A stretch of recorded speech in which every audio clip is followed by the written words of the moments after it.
Hello mga kabibig! Welcome back sa ating bagong YouTube channel. Ito ang pinakamaingay na YouTuber sa balat ng YouTube. Ako si Kabibig, maglebag-lebag na with evidence. Nako, ICC wasak na wasak ni President Donald Trump.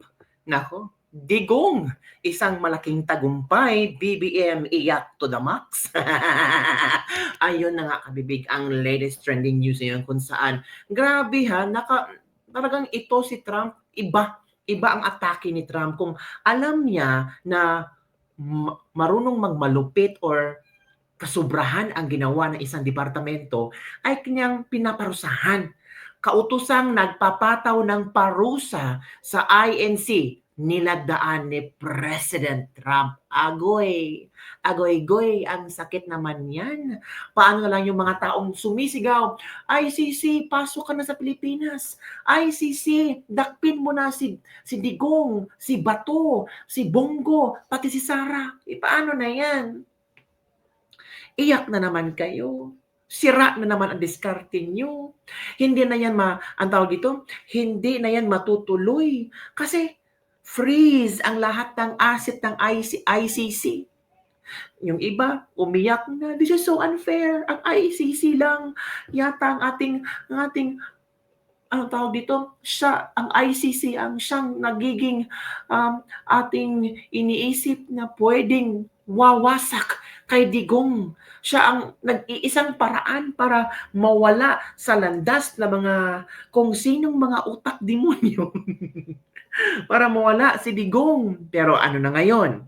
Inunahan na kayo ni Donald Trump. Nako po, may nakita akong video na kung saan, ay ito ha, baka sabihin nyo naglebak-lebak ako without evidence. So ito na ang video na kung saan talagang iba si Donald Trump, no? Kautosang nagpataw ng parusa ng ICC. Ito na kami, manood tayo kami, ha? Let's Nilagdaan ni United States President Donald Trump ang isang executive order na nagpapataw ng kaparusahan sa International Criminal Court o ICC dahil saan niya hindi makatwirang pag-target sa Amerika at Israel. Ang kautusan ay naglalagay ng mga financial at visa restrictions sa mga individual na tumutulong sa investigasyon ng ICC laban sa mga mamamayan ng US o mga kaalyado nito. Matatandaan noong November kaalyado ng US. So ang Pilipinas ay kaalyado ng US. Naku, ICC. November 2024, may inilabas na arrest warrant ang ICC laban kay Israeli Prime Minister Benjamin Netanyahu kaugnay ng mga di umano'y krimen sa Gaza. Binatikos ng White House ang ICC, sinasabing pinahina ng ICC ang karapatan ng Israel sa pagtatanggol sa sarili habang hindi pinapansin ang mga kilos ng Iran at mga anti-Israel na grupo. So yun kabibig. Yun pala ang nangyari. Napaka-unfair pala nitong ICC, di ba? Sabi ng isang netizen, thank you, President Trump, good one. Yan ang may maayos na mindset. Hindi katulad ng mga nakaupo sa gobyerno natin sa Pinas, naghihilaan pababa para sa sariling kapakanan. Pilit nilang pabagsakin yung mga kontra sa tiwali nilang ginagawa. Tama nga ang kalaban ngayong Pilipino ay kapwa Pilipino.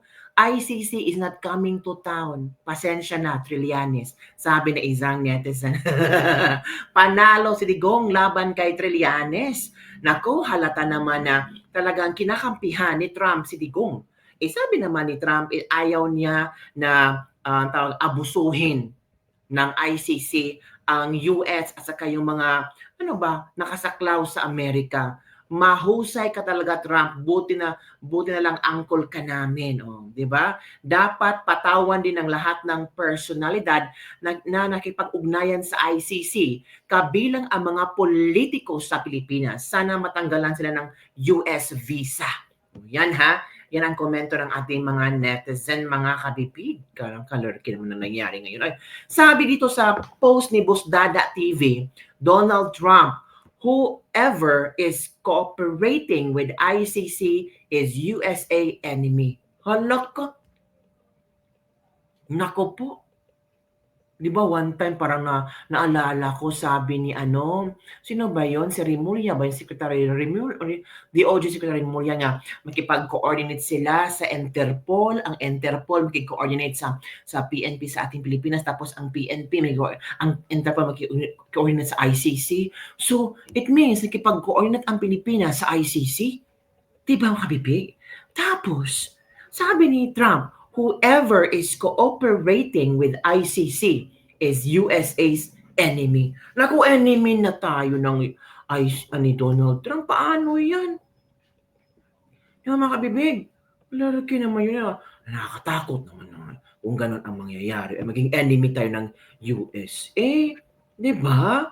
Naku. O, eto, manood tayo mga kabibig ha. Ito. May medyo akong i-share sa inyo. Tapos makinig tayo. Ito na. Tingnan muna. Ito na. Let's begin. Dahil mismo ang ICC ay naparusahan na ni Donald Trump at pirmado pa band na ang ICC sa anumang travel. Naka-freeze na rin ang Trump sanctions include blocking ICC officials from entering US. Grabe. Bawal talaga mga ICC. Paano na yan? Paano nagagawin yung mga trabaho nila? Hindi na natin problema yung kabibig kasi sabi ni Trump, napaka-unfair naman itong ICC na ito.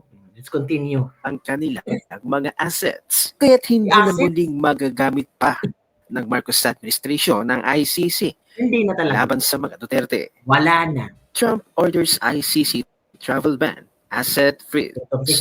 Facetalk.com. Trump orders ICC travel ban, asset freeze.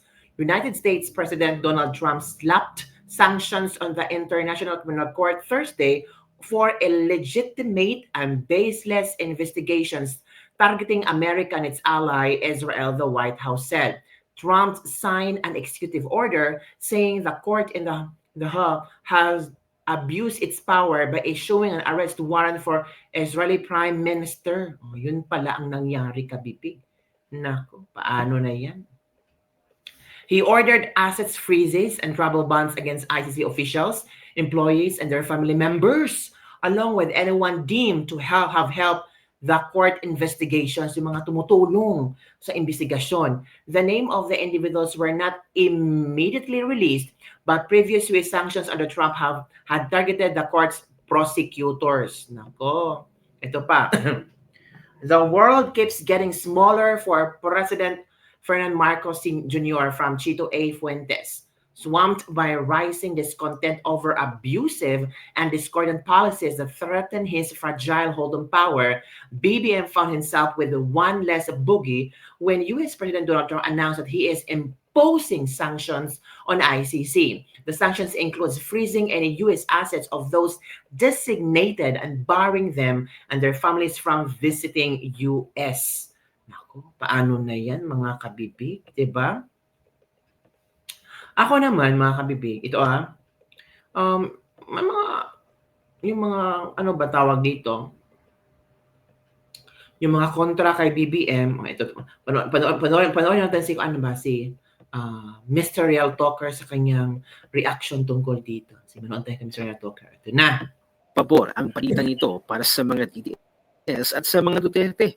Pinagtawanan na naman ng certified DDS si Mr. Real Talker. Ang magalayalista, papaano na yan?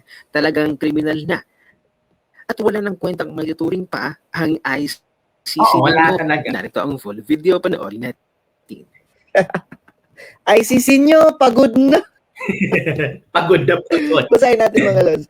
US President Donald Trump has authorized economic and travel sanctions targeting people who work on International Criminal Court investigations of US citizens or US allies such as Israel, drawing condemnation, but also some praise abroad. Trump imposes sanctions on International Criminal Tawang-tawa si Mr. Real Talker. Diyos ko! Akala ko ba sila ang nagpaparusa? Bakit sila ang paparusahan ngayon? Tama. Ay, nako, ang mga umaasa sa ICC ko, mawa naman kayo. Grabe na Diba? Ganyan ang presidente. Pag may mga nangingialam, palag talaga. Hindi yung dito sa Pilipinas, porket kaaway nila ang dating presidente, papasukin na ang mga dayuhan, Tama. papasukin na ang ICC. Alam niyo mga lords, yung Marcos administration ngayon, masyadong personal, masyadong pikon. I Tapos, think so. Parang pikon na pikon sila at for 3 years, no? Until na puro Duterte ang pinag-uusapan natin, no? Ngayon, impeachment ni VP Sara. Parang walang katapusang Duterte. Don't tell me hanggang ma-end ang term ni Pangulong Bongbong Marcos. Puro Duterte na lang pinag-uusapan natin. Puro awayan sa politika. Marcos versus Duterte. Nasaan ba yung unity team? Diba pag unity is lalago ang ekonomiya? Nakalimutan na nga ni Bongbong Marcos ang problema ng bansa natin dahil busy sila sa pag-impeach ni VP Sara. Tama nga yung sinabi ni Bongbong Marcos. Kaya ang INC ay nag-peace rally dahil nga sinabi ni Bongbong Marcos na yung impeachment, it will halt a lot of things. Our economy, problem natin, kapayapaan. Pero mga kabibig, hinayaan niya ang House of Representatives. Una pa mang pumirma yung anak niya. Diba? Kung talaga si BBM ba, kung talagang gusto niya ng kapayapaan ang progresibo ng bansa at yung anak niya ay nagsabi, Dad, do I need to sign? Tapos sinabi niya, wag kang mag-sign kasi nasabi ko na sa tao na ayaw ko ng impeachment kasi hindi yan importante. Pero sabi niya, malaki ka na, alam mo na ang gawin, trabaho mo na yan. Diba? Ano bang mas malawak ang trabaho ngayon? Yung pagpirma ng impeachment o yung unahin ang major problem ng Pilipinas? call a friend, kakapit sa ICC. Papaano ka na ngayon, BBM? Hindi mo na magagamit ang ICC panlaban sa mga Duterte. I don't know. Nakakatawa lang kasi di ba, nung una na-interview si BBM, sabi niya, no, I don't want ICC to come here in the Philippines. Wala tayong jurisdiction sa ICC. Umalis na tayo sa ICC. Pero later on, nung na-interview si Secretary Remulla yun, no? Sa DOJ, sabi niya, kung ang Interpol makikoordinate sa kanila, tapos ang Interpol makikoordinate sa ICC, it's still the same story, di ba mga kabibig? So ngayon, as in, sarado na, sorry ICC. Sabi ni Trump, kung sino mang may himasok sa ICC ay kaaway ng USA. Paano yan? Naging kaaway tayo kung papasukin natin ng ICC. Ban na nga sila sa US. Freeze na nga yung asset nila. Pati yung mga pamilya ng mga prosecutors, bawal nang pumasok sa US. Paano yan? Anong gagawin natin? So yun lang po mga bibigang ating latest libak-libak for today. Do you think this news is a success of Pangulong Duterte? For me, kasi si Digong hindi siya takot sa ICC. Hindi siya takot. Papasukin yung ICC, wala. Hindi ako takot sa ICC. Harapin ko sila. Ibigay nila sa akin yung warrant of arrest tapos sasampalin ko sila. Alam naman si Tata Digong, di ba? Lahat naman ginagawa yung joke. Pero in a serious note, handa naman silang harapin. Pati si Bato, handa naman yung harapin ang ICC. Pero sabi ni Bato, hindi ko haharapin ng ICC kasi mas una niyang haharapin ang Supreme Court dito sa bansa natin. And decide, alam naman ni Bato na walang jurisdiction ang ICC sa Pinas. 'Di ba? So, yung iba sinasabi na, "Uy Bato, harapin mo ang ICC." Excuse me, wala ng ICC. Wasak na ang ICC. Hindi na makabangon, knock-out ang ICC. Ni-knock-out ni Trump. First round pa lang, knock-out na ni Trump ang ICC. Sinong panalo ngayon? Si Trump. Sinong kawawa? ICC. Kawawa ba kabibig? Sabi kasi ni Trump, abusado ang ICC. Hindi sila kawawa. Karma nila. Dumating talaga ang panahon ng paniningil. So paano yung kabibig? Darating kaya ang panahon na si Sara ay maniningil din sa mga naglugmok nila or sa mga taong inabuso sila, pinabayaan sila, tinanador sila. May panahon yan, the time for reckoning. Alright. So yun lang po mga kabibig ang ating latest lebak-lebak for the day. Don't forget to like, subscribe, and share this video para sa mga latest trending news na ating pag-uusapan. Shoutout sa ating mga OFW dyan. Kumusta na? Ano ba yung reaction ng na-impeach VP Sara sa House of Representatives? Okay lang ba sa inyo? I'm sure yung iba dyan gusto na mag-rally. Pero sabi ni VP Sara, huwag nang mag-rally. Atupagin nyo ang pamilya nyo.